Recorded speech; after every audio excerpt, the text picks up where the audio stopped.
మొన్ననేమో నేను మారిన party Congress party విధానాలు నచ్చి మారినా అని చెప్పిన ఎమ్మెల్యే నిన్న మొన్నటి నుంచి నేను బీఆర్ఎస్ పార్టీలోనే ఉన్నా, నేను ఎక్కడికి పోలే, 10 మంది ఇక మాకు తప్పది పదవి గండం పోయితుంది మా పదవి అని చెప్పి కొత్త రాగం ఎత్తుకున్నారు. దాన్ని మా సోదరుడు ప్రశ్నిస్తే ఆయన ఇంటి మీదకి పోలీస్ ఎస్కార్ట్ పెట్టి డీసీపీలు, అడిషనల్ డీసీపీలు, ఏసీపీలు, సిఐలు ఒక గేటెడ్ కమ్యూనిటీ లోపలికి ఒక 50-100 మంది గూండాగాలు చొచ్చుకొని వచ్చి ఇవాళ ఒక ఎమ్మెల్యే ఇంటి మీద దాడి చేసే పరిస్థితి ఇప్పుడే మేము చూసినాం. ఎమ్మెల్యే గారి ఇంటి మీద దాడి చేయడమే కాదు, వారి ఇంట్లో ఉండే పెద్దలు, వారి తల్లిదండ్రులు వచ్చినప్పుడు కానీ లేదా వారి మామగారు వచ్చినప్పుడు కానీ ఉండే రూమ్, ఆ రూమ్ మీద మొత్తం అద్దాలు బలగొట్టిండ్రు. అందులో ఉన్న పెద్దలకు ఏమైనా అయ్యింటే, ఏమైనా జరిగింటే, జరగకూడదు ఏమైనా జరిగింటే ఎవడు బాధ్యుడు? రేవంత్ రెడ్డా లేకపోతే ఇక్కడ దాడి చేయడానికి వచ్చిన ఆరికపూడి గాంధీ? ఈ రకమైన గూండాగిరి, ఈ రకమైన దౌర్భాగ్యం హైదరాబాద్ 10 ఏళ్లలో ఎన్నడూ లేదు. ఒక ఎమ్మెల్యే ఇంటి మీదనే దాడి, అది ఒక ఎమ్మెల్యే ఇంటి మీదకి దాడికి వస్తుంటే ఫ్యాక్షన్ సినిమాల్లో చూపెట్టినట్టు కార్లకెళ్లి బయటికి ఏలాడుకుంటా 20 బండ్లు పెట్టుకుని లైవ్ పెట్టుకుంటా ఆడికెళ్లి ఇటు దాకా పోలీస్ ఎస్కాట్ లో వచ్చిరంటే చేతగాని ఒక హోంమంత్రి, చేతగాని ముఖ్యమంత్రి ఈరోజు రాష్ట్రానికి ఉండడం వల్లనే ఈ దౌర్భాగ్యం దాపురించింది. అసలు రేవంత్ రెడ్డి నేను అడుగుతా ఉన్నా, నువ్వు ముఖ్యమంత్రివేనా? అసలు నీకు అర్హత ఉందా? ఇవాళ హైదరాబాద్ లో నడి వీధిలో ఈ రకమైన గూండాగిరి చేస్తే రేపు జరగకూడదు ఏమైనా జరిగితే ఎవడు బాధ్యుడు? నువ్వా, నీ ప్రభుత్వమా, నీ డీజీపా? ఎవరు తీసుకుంటారని నేను అడుగుతా ఉన్నా. ఇంత దుర్మార్గమా? నీకు కనీసం హైదరాబాద్ లో లా అండ్ ఆర్డర్ కంట్రోల్ చేసే ముఖం లేదు. పేపర్లు రాస్తున్నాయి, మన ఆంధ్రజ్యోతి రాసింది 30 రోజుల్లో 28 మర్డర్లు. ఈనాడు రాస్తుంది ఈ నగరానికి ఏమైంది అని. అదేమి చేతగాదు చేసేది. హోంమంత్రి ఉన్నడో లేడో ఎవరికి తెలియదు, ముఖ్యమంత్రి ఎక్కడున్నాడో ఎవరికి తెలియదు. ఢిల్లీకి ఎక్కే విమానం దిగే విమానం అన్నట్టు 22 సార్లు ఎక్కడూ దిగుడు తప్ప పీకిందేమీ లేదు.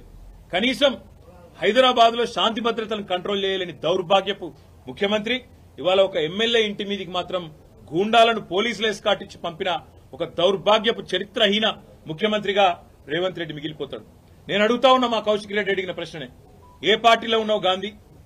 అసలు మీ 10 మంది ఎమ్మెల్యేలు ఎవడైతే పార్టీ మారినరో, ఎవరి ఇంటింటికైతే పోయి ముఖ్యమంత్రి అనేటోడు కండువా కప్పిండో, ఫస్ట్ మీరు ఏ పార్టీలో ఉన్నారో చెప్పండి. మీకు ఇప్పటికే స్పీకర్ దగ్గర పిటిషన్లు ఉన్నాయి 10. స్పీకర్ గారు కూడా తేల్చాలా.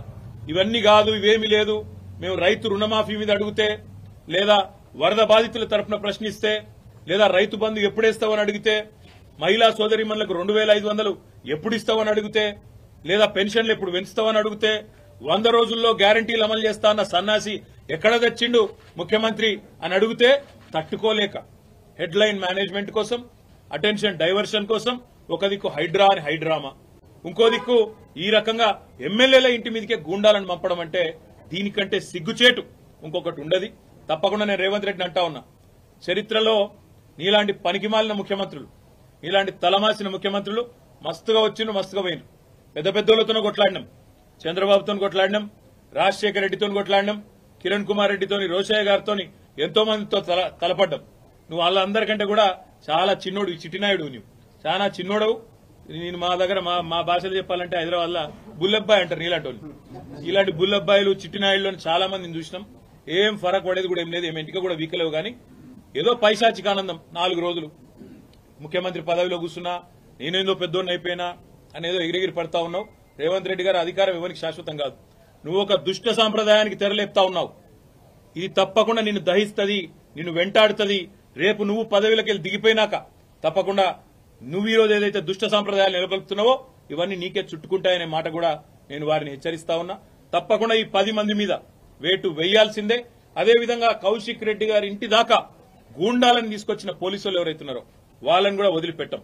తప్పకుండా అవసరమైతే కోర్టు ద్వారా పోరాడతాం, అవసరమైతే న్యాయపరమైన ప్రయత్నము చేస్తాం.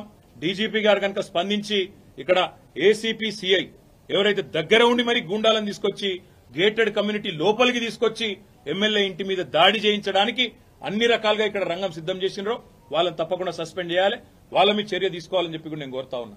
ఒకటి మాత్రం పక్కా, నువ్వెన్ని డైవర్షన్ గేమ్లు ఆడినా, నువ్వెన్ని రకాల హెడ్లైన్ మేనేజ్మెంట్లు చేసినా, నువ్వెన్ని రకాల ప్రయత్నాలు చేసినా నిన్ను మాత్రం బీఆర్ఎస్ పార్టీ వదిలిపెట్టది.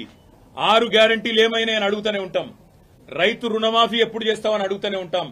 తప్పకుండా రాష్ట్రంలోని పీడిత ప్రజలు, రాష్ట్రంలోని పేద ప్రజల తరఫున మా ఎమ్మెల్యేల ఇండ్ల మీద దాడి చేసినా మా ఎమ్మెల్యేలు కూడా మేము భయపడం.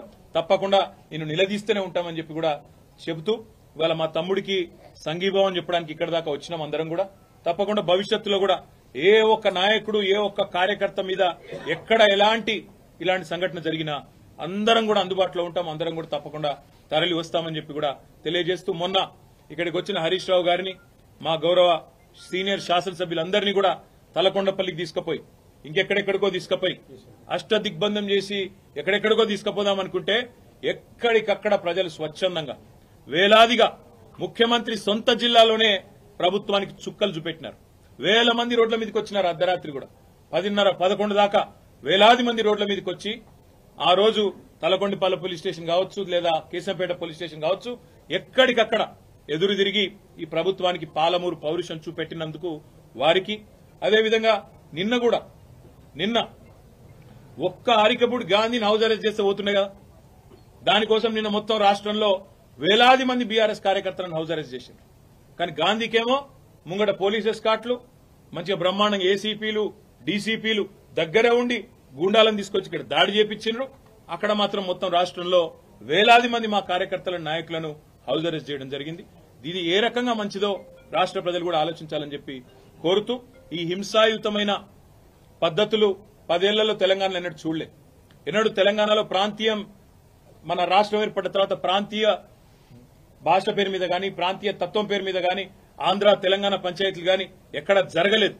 10 ఏళ్ల మా ఆచరణనే దానికి సాక్ష్యం.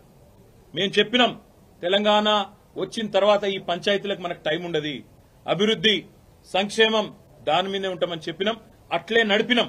కానీ ఇలా హైదరాబాద్ లో ఈ పనికి మాలిన ముఖ్యమంత్రి నాయకత్వంలో కొత్తగా ప్రాంతీయ తత్వాన్ని కూడా రెచ్చగొట్టే విధంగా చిల్లరమల్లర ప్రయత్నాలు చేస్తా ఉన్నారు. ఇవేవి చెల్లవు రేవంత్ రెడ్డి, నువ్వెన్ని రకాల డైవర్షన్ గేమ్లు ఆడినా నిన్ను వదిలిపెట్టాం. 6 గ్యారంటీల అమలు మీద పట్టు పడతాం. ప్రధాన ప్రతిపక్షంగా ఈ పార్టీ సంగతి కూడా తప్పకుండా ప్రజాక్షేత్రంలోనే చెప్తామని చెప్పి నేను తెలియజేస్తాను. కేటీఆర్ గారు సమాధానం చెప్పండి. పార్టీ విధానమా ఏంటి ఆంధ్రాకు సంబంధించిన మళ్ళీ అదే చెప్తా ఉన్నా, నేను మళ్ళీ అదే చెప్తా ఉన్నా. రేవంత్ రెడ్డి అనే ఒక పనికిమాలిన నాయకుడు, పనికిమాలిన ముఖ్యమంత్రి 10 ఏళ్లు తెలంగాణ ఎంత ప్రశాంతంగా, హైదరాబాద్ ఎంత ప్రశాంతంగా ఉందో మీ కళ్ళతో మీరే చూసినారు. అందుకే హైదరాబాద్ ప్రజలు మాకు కడుపు నిండా ఆశీర్వదించి ఒక్క సీటు కూడా కాంగ్రెస్ పార్టీకి ఇవ్వకుండా అఖండమైన తీర్పునిచ్చినారు. ఇవాళ రేవంత్ రెడ్డి బాధ అంతా ఏంటంటే ఈ హైడ్రా పేరు మీద కూలగొట్టుడు, హైదరాబాద్ లో లేని పంచాయతీలు ఎగేసుడు. ఎందుకంటే ఒక్కటే కారణం, హైదరాబాద్ ప్రజల మీద రేవంత్ రెడ్డి పగబట్టిండు. నాకు ఒక్క ఓటేయలే, ఒక్క సీటు ఇయ్యలే, నన్ను పనికిమాలిన వాడని చెప్పి హైదరాబాద్ ప్రజలు భావించిండ్రు అని చెప్పి పగబట్టి ఇవాళ లేని పంచాయతీలు పెట్టి ఒక చిల్లరమల్లర ప్రయత్నం చేస్తా ఉన్నాడు. ఒకటి మాత్రం పక్క, మేము ముందు చెప్పినాం, ఇప్పుడు కూడా చెప్తా ఉన్నాం, తప్పకుండా హైదరాబాద్ లో ఉన్న ప్రజలందరూ మావారే. కేసీఆర్ గారు ఈనాడు కాదు, తెలంగాణ రాకముందు చెప్పిండ్రు, తెలంగాణ వచ్చినాక చెప్పినారు. ఇక్కడ ఏ ప్రాంతీయ తత్వం గాని ప్రాంతీయ ద్వేషం గాని టీఆర్ఎస్ 10 ఏళ్ల అధికారంలో ఉంటే ఎన్నడూ ఒక చిన్న సంఘటన, ఒక చిన్న ఎఫ్ఐఆర్ గాని, ఒక చిన్న దాడి గాని, ఒక చిన్న ఘటన కూడా జరగలేదు ప్రాంతీయ తత్వం మీద. ఇప్పుడు కూడా ఉండదు, ఉండబోదు. తప్పకుండా మరి గాంధీ చేసిన వ్యాఖ్యలు కూడా ఒకసారి పరిశీలించాలని నేను కోరుతా ఉన్నా. కౌశిక్ రెడ్డి మీద నోటికొచ్చినట్టు బూతులు మాట్లాడడం, నోటికొచ్చినట్టు కౌశిక్ రెడ్డి గారి కుటుంబాన్ని తిట్టడం, బజారు భాష మాట్లాడడం, ఇదేనా రేవంత్ రెడ్డి నేర్పుతున్న సంస్కృతి అని చెప్పి కూడా నేను అడుగుతా ఉన్నా.